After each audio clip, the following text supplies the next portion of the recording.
Enlightening Vision. Aujourd'hui, nous avons la partie numéro 4 de la question « Qu'est-ce qu'on peut faire pour sauver la planète ?» avec Mother. Donc, si vous n'avez pas vu partie 1, 2, 3, je vous invite à le faire le plus tôt possible. Mother, s'il vous plaît. Bon. Je continue sur ma quatrième partie. J'ai dit à la fin de la troisième que l'homme devrait, à l'heure actuelle, mettre son intelligence, ou plutôt l'usage de son intelligence, fortement en question. Parce que si l'humanité, ou l'homme, de manière générale, veut continuer à soutenir en lui-même l'idée qu'il est intelligent, tandis que cette même intelligence crée toute une panoplie de problèmes sur la Terre, des problèmes que ni les animaux, ni les plantes, ni les minéraux, pour ne mentionner que les autres règnes par lesquels on est entouré en tant qu'humanité, les autres règnes n'abusent pas de leur intelligence et n'ont pas le même cerveau humain qu'à l'être humain. Mais vu que nous sommes dotés d'un cerveau, qu'est-ce qu'on en fait? Je mets fortement en question, pas le cerveau ni l'intelligence, mais l'usage qu'on en fait, comme je viens de dire. Parce que pour moi, la vie, telle que je l'observe depuis bon nombre d'années, elle est intelligente. Si je crois à une intelligence qui nous transcende, ça vient de mon observation de la vie. Je trouve que quand on observe la nature, même à l'intérieur du comportement humain, dans tous ces paradoxes, il reste quelque chose de logique. Logique dans le sens que nos actions ont des conséquences. Et bien sûr, on préfère ne pas les voir, ou on nie le lien entre une action et une conséquence. À ça, notre intellect sert souvent à ça. Je dirais, à travers l'intellect, les sages indiens parlent du mental ou de l'intellect comme un menteur, en créant le mensonge. Et je suis d'accord dans le sens que notre intellect, souvent, tricote un raisonnement autour de nos bêtises dont on sent qu'il y a quelque chose qui cloche. Mais nous préférons ne pas le voir et on se justifie avec tout un raisonnement pour dire pourquoi on l'a fait et pourquoi on continue à le faire.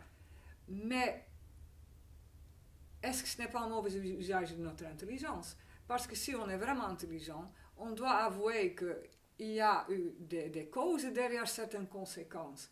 Et avec une analyse honnête et correcte, on est obligé de remonter vers nos propres actions.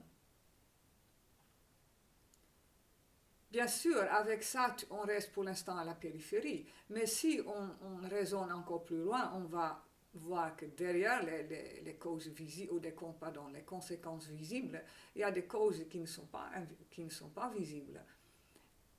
Et petit à petit, tu remontes à l'origine du problème, qui n'est pas visible, mais qui est bel et bien existante et qu'on peut changer si on veut. Pour parler aujourd'hui encore davantage sur les conséquences visibles, les déchets qui augmentent.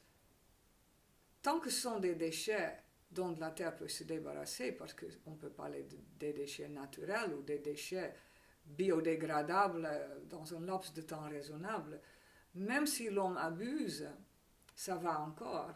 Mais vous allez voir que dans tout ce qui est naturel, l'homme ne peut pas tellement abuser.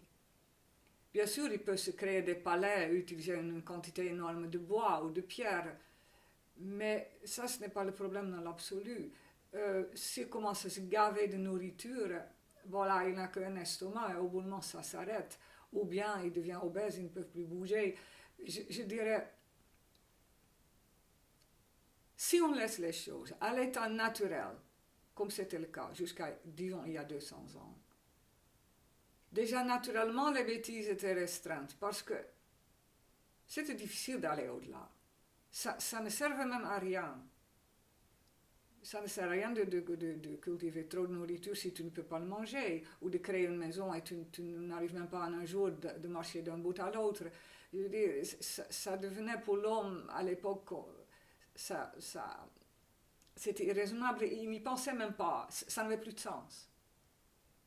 Tandis que l'homme moderne tombe dans un monde de conséquences où il voit se matérialiser devant son nez des choses que l'homme à l'époque jugeait comme insensées. Pourquoi créer un combustible qui crée tellement de déchets que tu es au bout d'un moment asphyxié? Pourquoi créer des produits chimiques qui ensuite deviennent nocifs pour la santé ou dont la nature ne peut pas se débarrasser si rapidement et qui encombrent des choses sur la terre, un cours naturel des choses? Quelle motivation, et là je parle donc de l'usage de l'intelligence humaine, quelle motivation pouvons-nous avoir pour créer, contrairement à l'homme déjà dit, continuellement des produits et ensuite des situations qui deviennent nocifs pour nous, qui deviennent une menace pour notre existence? Quelle motivation peux-tu avoir de faire ça? Ça ne peut pas être le confort, parce que ce n'est pas confortable. Il est logiquement, intelligemment impossible de défendre un raisonnement naturel de type, même au plus poussé, confort. Si tu crées des vêtements synthétiques, des objets en plastique uniquement pour le confort, c'est impossible. Tu ne peux pas défendre ça. Parce qu'il n'y a pas de confort là-dedans.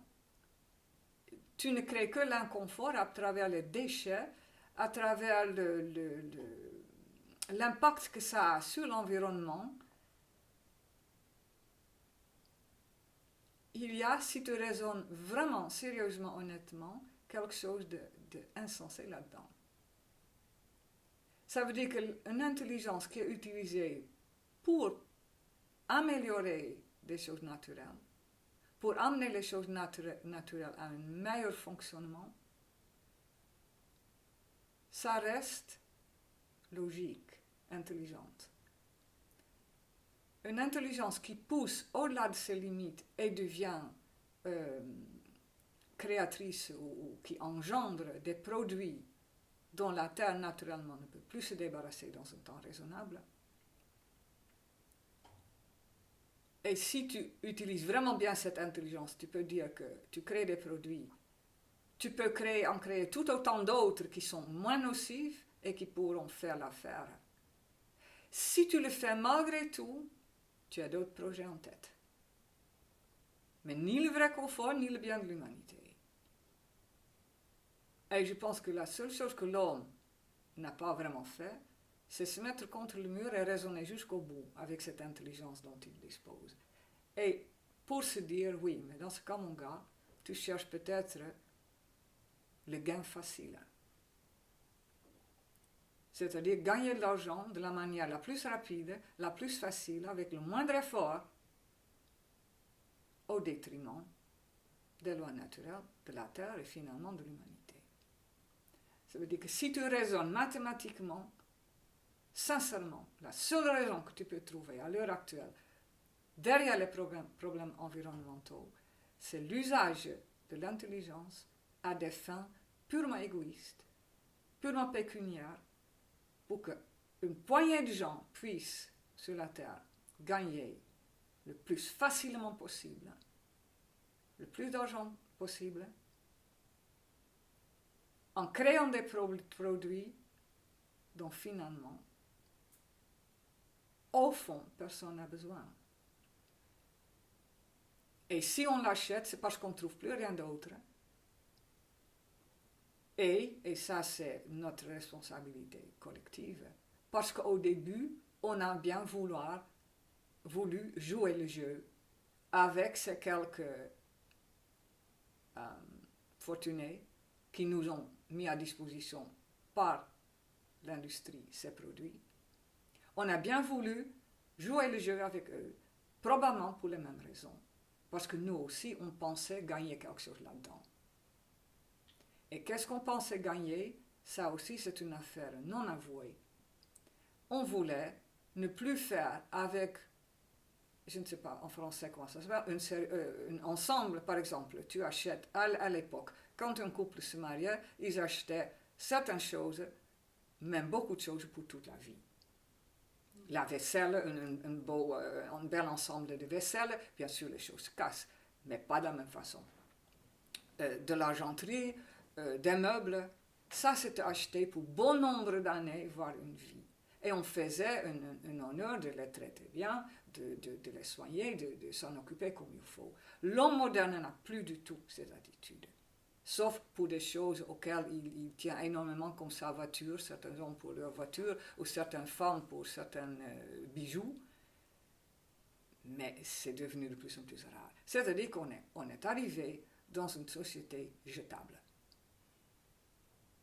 Mais le jetable, pour moi, n'a rien à voir avec le vrai confort. Puisque ça devient encombrant pour toute la terre, on asphyxie là-dedans. Le jetable est une affaire de facilité, de manque d'effort, de gain en premier lieu. Manque d'effort parce que dans ce coup, tu n'avais plus besoin de faire la vaisselle. Facilité parce qu'avec un peu de pétrole, tu peux faire énormément de quantité d'objets en plastique, au lieu de les sculpter en bois ou de les faire en matière, en céramique. Je dirais, nous sommes dans ce sens tous coupables en ayant construit tous ensemble la société actuelle. Tous coupables. Soit on cherche le gain, soit on cherche la facilité, mais personne ne cherche avec une réelle intelligence quelque chose qui tient la route, qui est durable, qui est beau, qui est édifiante et qui est digne de l'homme.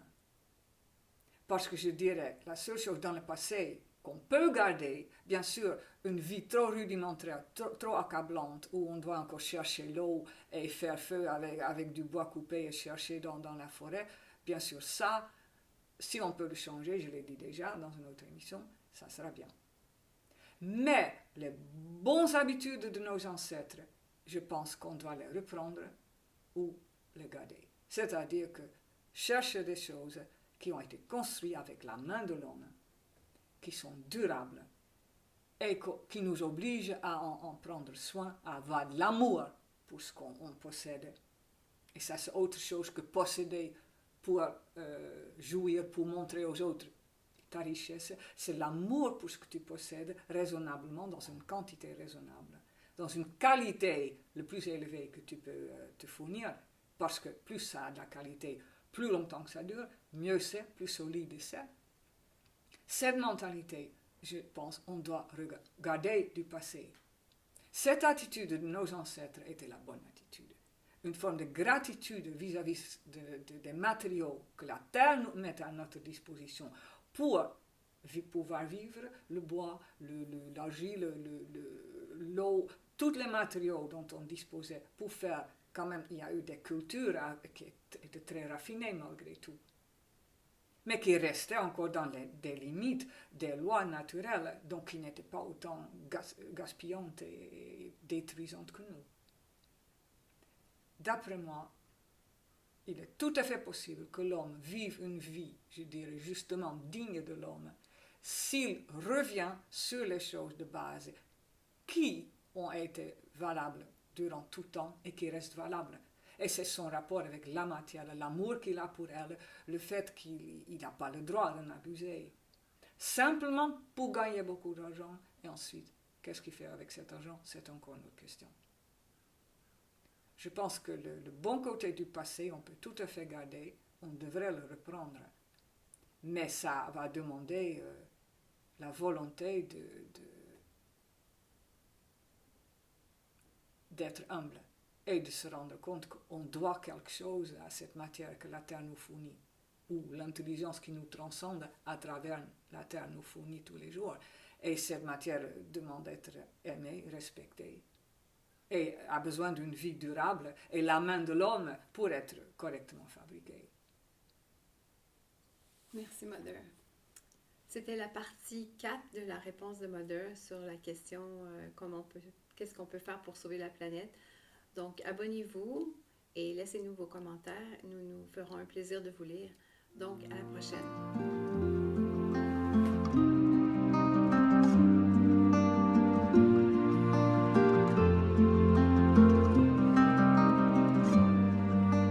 Amène-moi un jour au-delà de ces nuages. Amène-moi un jour en rêve.